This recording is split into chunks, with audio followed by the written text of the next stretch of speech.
Welcome to this installment of Suiting Up with God, Daily Rituals and Setting Boundaries During a Pandemic. My name is Chris. I've been with Beauty Blessings for about 3 years. Sorry, I didn't notice I was kind of cutting everybody off there. And I've been asked just to kind of talk to you guys about things that I do to create peace and wellness in my life that help me through my week. So I'm going to talk to you about weekly rituals, daily rituals, nightly rituals, and some boundaries. So my weekly rituals are pretty simple. I don't have a ton of them. My main weekly ritual is to make something that I can eat during the week so that I eat healthy. A lot of times hairdressers, we don't really have time throughout the day to go get food or something like that. So I make sure to pack portions that I can eat. Sometimes I'm at work for breakfast, lunch, and dinner. So I fast every day from 8 p.m. until the following day of 2 p.m. So I eat from 2 p.m. to 8 p.m. During those hours, I try to only eat about 1,500 calories so that I can keep my weight where it needs to be, because I do not like going to the gym or running or working out. So with that said, I always like making some kind of a casserole dish. If I can make it last all week, cool, but usually I prep it on Thursdays and prep it on Sundays, have it ready to go, and I can just grab those, run out the door, and be ready for work and feel nourished. A lot of hairdressers, we may not even eat sometimes, so it's a good thing that I can get that into my rituals and stay there. As for daily rituals, I always begin my day with a glass of water. A glass of water is actually better for your body and for getting medications into your body on an empty stomach other than coffee. So I get one of those big yellow Dickies cups, I fill it up, and I drink one. Sometimes I drink 1.5. Throughout the day after that, I drink probably about 64 ounces of water or more. So it's a really good way to stay hydrated, especially right now during winter time. People don't think about dehydration, but the heat's on. So it's on your car, it's on your work, it's on in your house. So it's just pulling all the moisture out. So just think about keeping yourself hydrated. When I do my daily rituals, I'm really big on alternating how I wash my face. That's pretty much the only ritual I really take care of. With my face, on one day I wash it with a exfoliating cleanser. On the second day I wash it with a bar of soap. When I'm using exfoliating cleansers, because of how kind of harsh they can be, you want to make sure that your face is wet first. Always lather going up like this, and it works great. Then rinse, bathe, good to go. Once I get out of the shower, I always like to make sure, shower temperature. Guys, we love hot water, but too hot is actually not good for your skin either. It can tend to make the skin a little drier. So you want to kind of use a little bit, if you're too hot, if you can look like a crab when you come out, or a lobster. I'm sorry, I'm from Maryland, so I go with crab. You might want to scale the water back just a tiny bit. Once you've gotten in the shower and gotten dry, we're good, sorry. Once you got in the shower and gotten towel dried, when you dry your face and your hair, if you have curly hair, you need to gently just do like this. And always do the same thing, kind of blot your face off. If you're not blotting like that, you're actually roughing up the skin and the hair. For curly hair, it's going to make it get bigger. For finer hair, you actually kind of have to do that a little bit, but on curlier hair, you don't want to do that. Gentlemen, for beards, I apologize. I cannot grow a beard to save my life, but I can tell you, you need to make sure that when you're in the shower or whenever you're doing maintenance, you want to get in there and really get your fingertips. You want to take them and bend them in like this and scrub your skin. Get all that loose skin out. Same thing when we shampoo our hair, we're getting rid of loose skin, so you want to get that loose skin off your face. Always invest in a good beard oil. If you don't have one, they kind of sell them everywhere, but we can definitely research that and find something that might be great for you. Beard oil is essential for your beard. If you're not putting it in there, it's frilly, it hurts. Your spouse is probably telling you to get rid of it because they don't like it. If you put the beard oil in it, it actually smells really great and feels really great. So, like I said, if you guys want something like that, let us know and we can research a few beard oils for you. I have friends who have beards, so I can get back to you guys on that one. I like to use this moisturizer because I work with Aveda. So this is the Botanical Kinetics Hydrating Lotion. This is kind of a great lotion for everyone to use in the family. It's not a body lotion, it's just a face lotion. It's thin, it's really easy to do. It is actually my second time recording the video, so I can't show you, but I put it on the back of my hand and dab and then rub in circular motion going up. I already have like 2 layers on my face right now, so I don't do it again. For guys with curly hair, women with curly hair, everybody, please make sure you're hydrating your curls. If you're not hydrating your curls aren't going to work properly. You can see right here where mine are starting to form again. I use again, Be Curly. It's another beta product. It's called Be Curly. It's a curl enhancer. Most manufacturers make some kind of a curl product that doesn't have any kind of gels in it. You don't want to have any alcohol in there. I know some of us love mousse, some of us love gel. If you can actually put the moisturizing product in first and then layer the gel or the mousse on top of it, it'll help your curls a lot better as well. I think I got that good. All right, so after I've done all of that, I have these things that remind me of a happy place. I keep this in my nightstand. I keep it right there where I can see it all the time. One of my friends went to Marrakesh and brought me back this little camel. I turned 40 last year, so I have a picture of a friend and I that's in Texas. Actually, I'm not in Texas anymore. I'm in North Carolina, so I like to have those things near me and dear to me. But the next thing I have that's really near and dear to my heart is Jesus Calling, and it's by Sarah Young. This is a great book for everyone to read. It doesn't matter who you are, where you are in your life. It will somehow always find its way back to your heart and pertain to what's happening. Also, if you want to look at it with your Bible, at the very bottom, there is the book and the verse.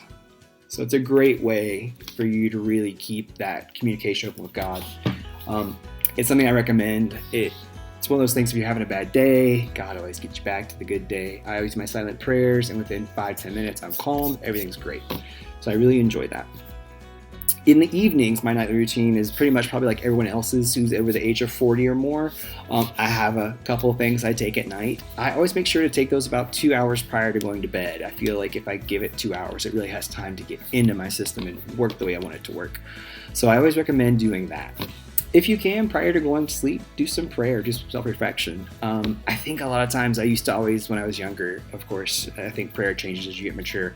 I would pray for the certain things that I wanted to have happen. And now I don't so much pray as much as I thank. I thank God for the challenges of the day and the learning experience that I have. I think that everyone should do that. It's not so much a ritual, but I do want to talk about this fun little thing. I feel like I'm plugging all these devices, but a lot of anxiety happens for me daily because I lose two things, and most guys, you're probably losing the same things I lose. I lose my cell phone, my keys, and my wallet. There's a company, I won't say their name, but they offer this little device. It's really cool. It fits in my wallet. It's the size of a business card, and it's really cool. You can pay for a subscription if you want to. If you don't pay for a subscription, you can actually just track your device wherever you're at. It literally is the coolest thing I've ever had. It's a little app you can use on your phone. You download it, and if you can't find your wallet, which is usually what happens to me, you just open your phone, and after you open your phone, you slide to the app, and then you say, okay, I want to find what it is, and you just click on it, click find, and it starts to ring. It's so cool. Then you click done, and you don't have to worry anymore. You've got your device in hand. And in reverse, if you have this but you don't have your phone, it'll call your phone for you. So I really like that. So the last thing I want to touch on really quick, because I know this is a really long video and I have lots more I could talk to you guys about, and I will do my best to get back and make some more videos, are setting up boundaries in a pandemic. There are so many people that are working from home right now, and I feel that most people don't have a boundary right now. And employers almost somewhat, from what I've seen, are like, oh, you're working from home, I can contact you whenever. If you have an employer like that, and you are able to do so, create a boundary with them. And it's not hard. You can create a 2-hour window every day of just saying, this is time I need for me and my family for personal reflection. Take the first 30 minutes of that for yourself. Go for a walk, read a book, knit, take a nap. Whatever it is that you need to do, do that. Take that time for yourself, because right now in this social atmosphere that we're in, you don't really get to get time for yourself. Parents who are at home with their kids who are at home with their parents, people working from home, everything. There's just a constant, there's no break. So create a boundary some way, somehow. I have a little greenhouse. I know it sounds silly and weird, but moving from Texas, I have a lot of tropical plants.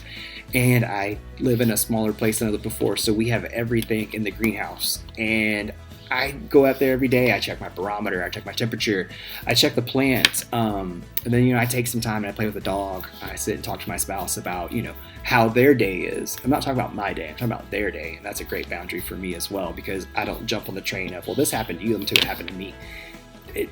I found that when I've done that, it makes it harder on me. And then sometimes I don't get resolution, or they don't get the resolution they need. So create those boundaries. For those of you who are working from home, this might not sound like the best idea, but trust me, try it for a couple of days, see how it works. if you have a room in your home that you have turned into an office that was a bedroom or something like that before, if there's any way you can take the things out of there that make it a bedroom and make it an actual office, it's a great way to create a boundary for you, because once you've gone out of that room and closed that door, it's no longer work. You're actually home now. You can decompress, you can de-stress. Don't open that door until you've set that time frame for yourself and your boundaries that you've created. If your boundary is to close the door at 5, check everything else again at 8, and then go to bed at 10, do that. If you have a job though where you feel like you're going to get an email and you're going to see something and you're not going to be happy about it, don't do it. Do the same thing you would do if you were at work. Do it tomorrow. Those things will be there. Nothing's gonna happen. Last thing I want to talk to you guys about is something I'm doing during the pandemic, and something I hope everyone can think about and do, and things that I feel are like little tips and tricks that we're all, maybe some people aren't thinking about, that we need to think about more. When it comes to hand sanitizer, instead of buying little bottles every time you run out, take your little bottle and refill it with a bigger bottle. Think about the carbon footprint. With people using disposable masks so much and gloves already and everything else, those little bottles can fill up a lot. And plastic's hard to recycle. Sometimes it doesn't actually make it all the way to recycling. Sometimes it ends up in the ocean, things like that. So we've actually looked at talking to distilleries around here, and we have a bottle of liquid. We have a holiday fragrance that we put in there, and we just use that, and it helps, like I said, conserve on that plastic. Also, if you cannot have to use a disposable mask, try not to wear one. The more you're doing that, the more you're actually throwing away. If they're individually wrapped, there's more that thin plastic that can't be recycled. So there's more of that happening. If you can get like a washable mask, it's great. You can buy them. They're everywhere now, I think. But I mean, you could actually have 7 different masks, and you can wash them and treat them just the way you need to.